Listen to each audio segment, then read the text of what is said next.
On to the next topic here, and that is this. With a lot of us stuck at home, this has been a great time making lemonade out of lemons, trying to make the best of a bad situation, of getting caught up on maybe some great films that maybe you haven't had a chance to see before, whether they're old classics or even if they're ones that have been more recent but didn't get the love in theaters that they deserve. So that's what Rob and I have been doing for the last little while, is every day giving a recommendation of a film that maybe there are good chances you haven't seen yet.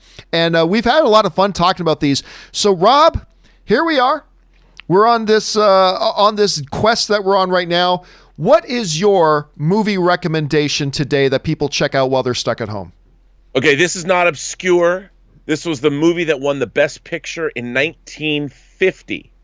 And I would say it has absolutely one of the best screenplays ever written. And just to give you a quick, I saw this movie for the first time in film school when I was at USC, and I was blown away by it.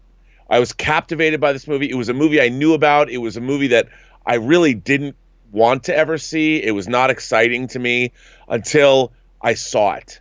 And I sat there in the Norris cinema. Everyone else had left. I was just stunned by what I'd seen. And it, to me, is one of the top 10 films of my life. And that is All About Eve. Joseph Mankiewicz. This is one of the greatest screenplays. And basically, it's the story. Bette Davis plays a character named Margot Channing, who is a very famous actress who's worried about, as many actresses are, getting older. And she is befriended by what appears to be a symphonic fan who seems to have her best interests at heart. And it delves into the whole New York theater community. And George Sanders is incredible. Hugh Marlowe, all the actors in this movie are just stunning. And you find out that this movie has one of the great femme fatales of all time. One of the most just evil, conniving. I mean, it's one of, and I watched this movie and I just say, when you first hear, it opens with voiceover with George Sanders doing as Addison DeWitt, the greatest theater critic in New York.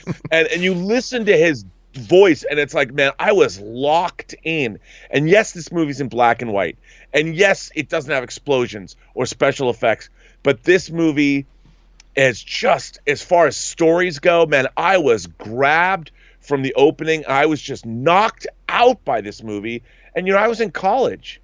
I saw this movie. I was 21 years old. I saw it when I was a senior in college. And I couldn't believe it.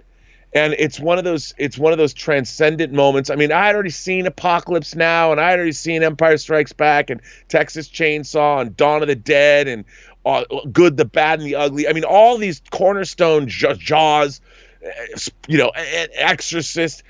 And this was not a movie that I would have thought that I would have loved. But man, I was just knocked out by how a movie about the New York theater scene could have entranced me the way this movie did. And the performances and the dialogue. Oh my God, the screenplay. This is the movie that has one of the great lines of dialogue at a party. Bette Davis is on the staircase and she is not happy about what's going on at this party. And she just turns and she says, "Fasten your seatbelts. It's going to be a bumpy night." And you're just like, oh yeah. And man, I mean, I know you like movies like Noises Off, which is another movie right about the theater. And there's just something about, this is all about the artistic impulse. It touches on Hollywood. And it's about, most of all, theater people. And it's really, to a larger extent, about artists and their dreams and their insecurities. And it's also about friendship. My God, I love this movie so much. Like The Godfather, when this movie's on, I cannot stop watching it. I cannot stop watching it. It is one of the greats. And by the way, there was an equally great remake of it in 2018. I'm kidding. It's not equally great. I'm just saying, just if anybody was curious, there was also a remake of it. And I think it was in 2018 that you can go check out. Rob, again, great pick. And I'm not surprised at all that you've got the Blu-ray there. So Rob's pick today Criterion Blu-ray is the 1950 version of All About Eve. I'm going to go a little bit newer on this one, but I think this is also historically a significant film, and I'll tell you why. Matthew McConaughey, he kind of burst onto the scene pretty quick and became pretty famous doing the rom-com stuff, some good stuff early, and then kind of became a little bit of a joke in many ways. And then came The Reconnaissance. That peaked with him winning the Academy Award for Dallas Buyers Club.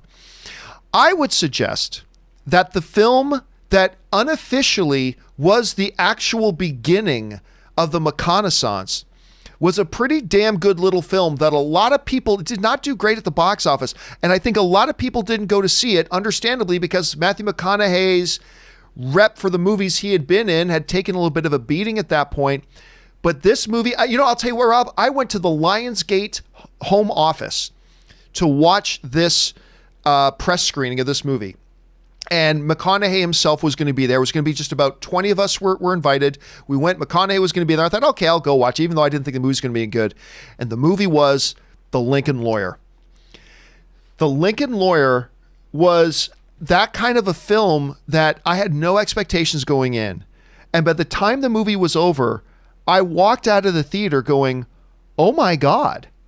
That was really good. And not only you have Matthew McConaughey, you got Aunt May, Marissa Tomei in there. You had Ryan Felipe, or however you pronounce his last name, ex-Mr. Reese Witherspoon. But he was really good in it. The story was great. You think you know where things are going, and then they do go that way, and you're like, yeah, I knew it was going to go that way, and then it takes another turn. Like, it's just really a good movie. A movie that deserved, by the way, to be a franchise. And I think they originally made it with the intention of making it a franchise, and now it's going to be a television series. But they originally made it with the idea of making it a franchise, and it never quite got there. But get this cast: Matthew McConaughey, Marissa Tomei, Ryan Felipe, William H. Macy, Josh Lucas, John Leguizamo, Michael Pena, Bryan Cranston, on and on and on. This is a top-notch movie. It's not The Godfather. It's nothing like that. But this was a very enjoyable little film that, to me, was the beginning, like I said, of The Reconnaissance. Because let's go over to Matthew McConaughey's IMDb here for a second. If we go down to 2011 and we see Lincoln Lawyer here, right? Look what was before that. Ghosts of Girlfriends Past. Surfer Dude. Of course, he had his great role in Tropic Thunder. I mean, that role was great, right? Fool's Gold. Failure to Launch. Two for the Money. But look what happened. He did Lincoln Lawyer, and look what happened after that. He was in Bernie. He was in Killer Joe, which I thought was really good. Unbelievable. He was in The Paperboy, which I thought was really good. He was in Mud, which was really good. Then he did that appearance in Magic Mike, in which he was really good. All then ultimately led up to him doing the Dallas Buyers Club and winning his Academy Award. And so, honestly, it's just a really good, solid movie that understandably on its surface did not look like it would be any of those things. And my only one regret is that it didn't actually get a sequel. They are making a television series out of it that's on the way, but I wanted that one. Rob, did you have a chance to watch Lincoln Lawyer? Okay, dude. First of all, what a great choice. I love this movie. Now, I have to tell you, The Lincoln Lawyer is based on the book by Michael Connelly.